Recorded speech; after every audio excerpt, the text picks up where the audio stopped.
Welcome back to the BFG. Yesterday we read about the dream collection of the BFG and all the many different kinds of dreams that he has and what he does with them. And today we're going to read the chapter called The Great Plan. So let's get started. Let me adjust this real quick. All right.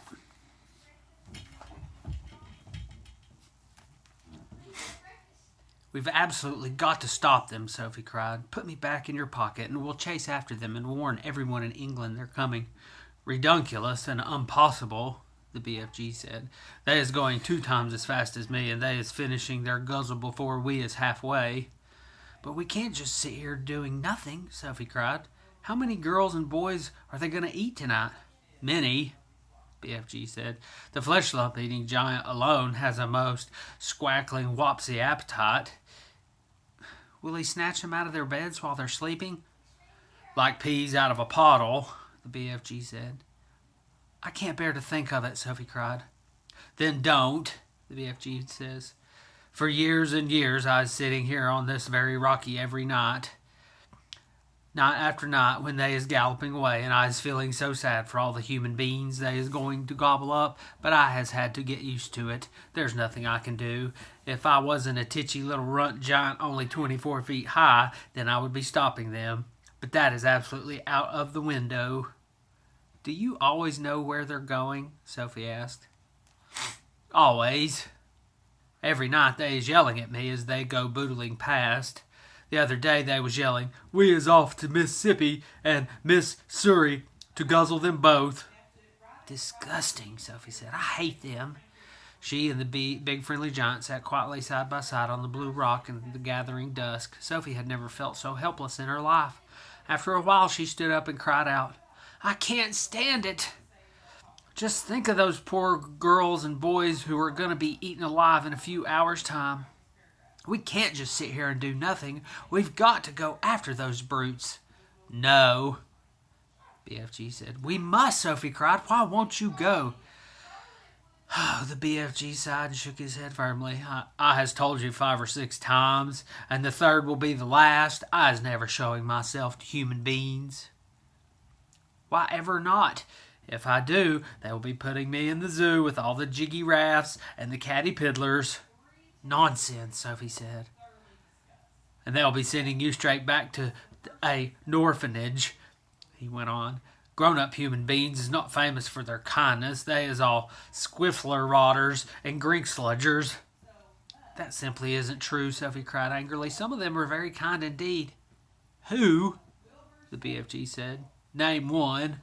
"The Queen of England. You can't call her a squiffle rotter or a grink sludger." "Well," the BFG said, "you can't call her a squeak pip or a not mucher either," Sophie said, getting angrier and angrier. The flesh lump eater is longing dearly to guzzle her up," the BFG said, smiling a little now. "Who? The Queen?" Sophie cried aghast. "Yes. Flesh lump eater says he is never eating a queen, and he thinks perhaps she has an especially scrumdiddlyumptious flavor." "How dare he?" Sophie cried. "But Flesh lump eater says there are too many soldiers around her palace, and he daresn't try it." "He'd better not," Sophie said. "He is also saying he would like very much to guzzle one of the soldiers in his pretty red suit, but he is worried about those big furry hats they is wearing. He thinks they might be sticking in his throat." Here's a picture. Whoa. Here's a picture. All right. Here is a picture of Sophie and the BFG discussing the happenings of the evening. "I hope he chokes," Sophie said. "Flesh lump eater is a very careful giant," the BFG said. Sophie was silent for a few moments, then suddenly, in a voice filled with excitement, she cried out, "I've got it! By golly, I think I've got it." "Got what?" asked the BFG. "The answer," cried Sophie. "We'll go to the Queen. It's a terrific idea. If I went and told the Queen about these disgusting man-eating giants, I'm sure she'd do something about it." The BFG looked down at her sadly and shook his head. She is never believing you. Never in a month of Mondays. Well, I think she would. Never, the BFG said. It is sounding such a wonky tall story, the Queen will be laughing and saying, "What awful rub squash." Well, she would not, Sophie said. Of course she would. I has told you before that human beings is simply not believing in giants. Then it's up to us to find a way of making her believe in them, Sophie said. And how is you getting in to see the Queen anyway? He asked. Now hold on a sec, Sophie said. You just hold on a sec because I've got another idea. Your ideas is full of crod swaddle, the BFG said. Not this one, Sophie told him. You say that if we tell the Queen, she would never believe us. I's certain she wouldn't. But we aren't going to tell her, Sophie said excitedly. We don't have to tell her. We'll make her dream it. That is an even more froth-bungling suggestion. Dreams is lots of fun, but nobody's believing in dreams either. You was only believing in a dream while you was actually dreaming it. But as soon as you was waking up, you was saying, "Oh, thank goodness, it was only a dream." Don't you worry about that part of it, Sophie said. I can fix that. Never can you fix it. I can, I swear I can. But first of all, let me ask you a very important question. Here it is. Can you make a person dream absolutely anything in the world? Anything you like, the BFG said proudly. If I said I wanted to dream that I was flying in a bathtub with silver wings, could you make me dream it? Oh, I could. But how, Sophie said. You obviously don't have exactly that dream in your collection.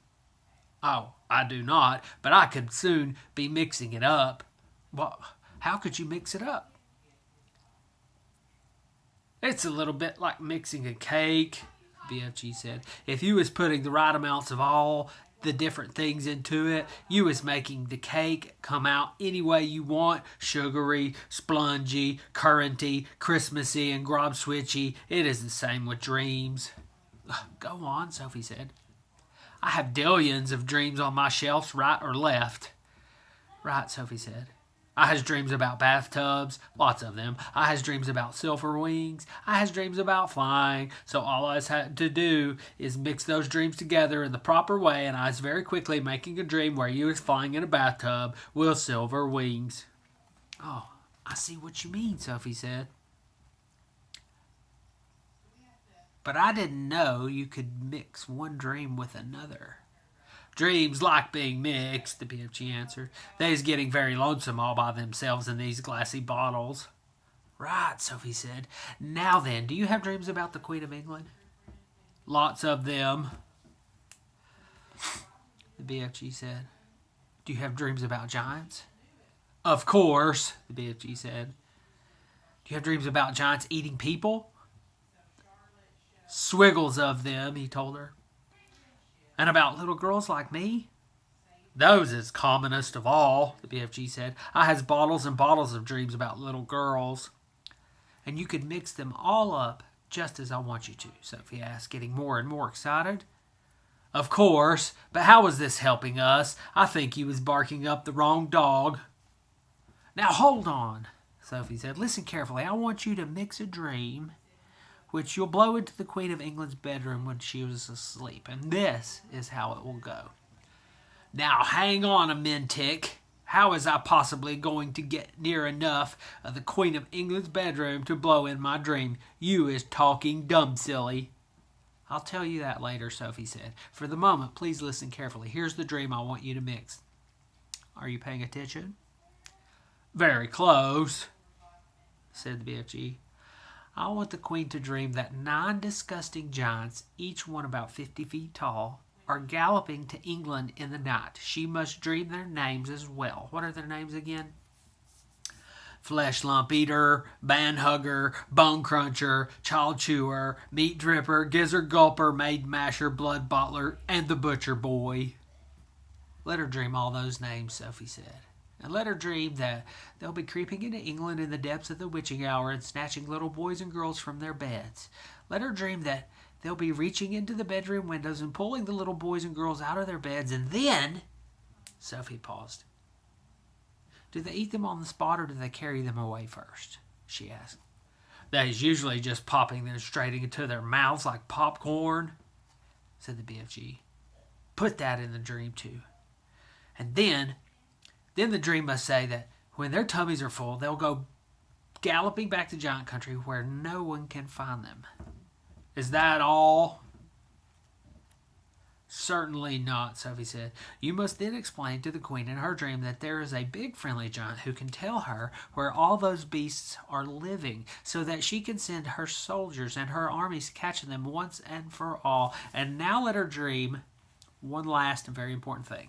Let her dream that there's a little girl called Sophie sitting on her windowsill who will tell her where the big friendly giant is hiding.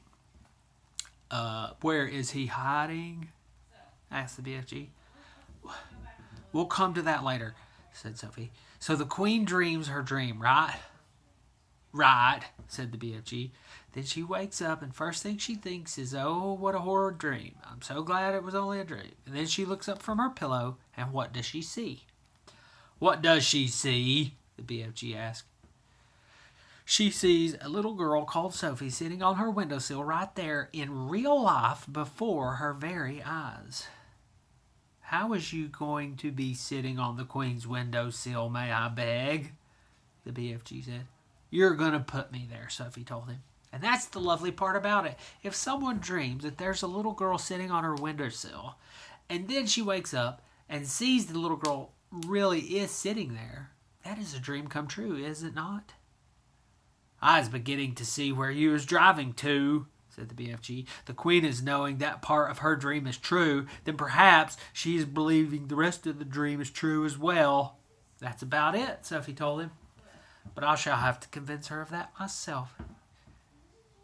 You said you was wanting the dream to say there's a big friendly giant who is also going to talk to the queen. Absolutely. You must. You are the only one who can tell her where to find the other giants, Sophie told him. How was I meeting the queen? Asked the BFG. I was not wanting to be shooted at by her soldiers. The soldiers are only in front of the palace, Sophie said. At the back, there's a huge garden, and there are no soldiers in there at all. There's a very high wall with spikes on it around the garden to stop people climbing in, but you could simply just walk over that. How is you knowing all this about the Queen's palace? The BFG asked.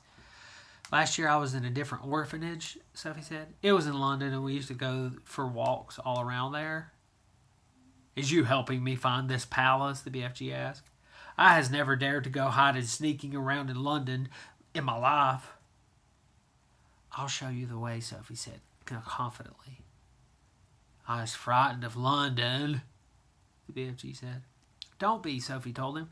It's full of tiny dark streets and there are very few people about in the witching hour. The BFG picked Sophie up between one finger and thumb and placed her gently in the palm of his hand. Is the Queen's palace very big? He asked. Here's a picture of BFG and Sophie where they're talking. Now Sophie's sitting in his hand. The palace is huge, Sophie said. Then how was we finding the right bedroom? Well, that's up to you, Sophie told him. You're supposed to be an expert at that sort of thing. And you is absolutely sure the Queen will not put me in a zoo with all the catty piddlers? Of course she won't, Sophie said. You'll be a hero, and you'll never have to eat snozzcumbers again. Sophie saw the BFG's eyes widen. He licked his lips. You mean it? You really mean it? No more disgustive snozzcumbers? You couldn't get one if you wanted to, Sophie said. Humans don't grow them. That did it. The BFG got to his feet. When is you wanting me to mix this special dream? He asked. Now, Sophie said. Do it at once. When is we going to see the Queen? He said. Tonight, Sophie told him. As soon as you mix the dream. Tonight? Why, such a flush-bunking flurry.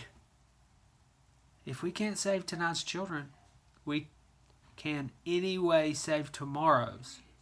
What is more, I'm getting famished.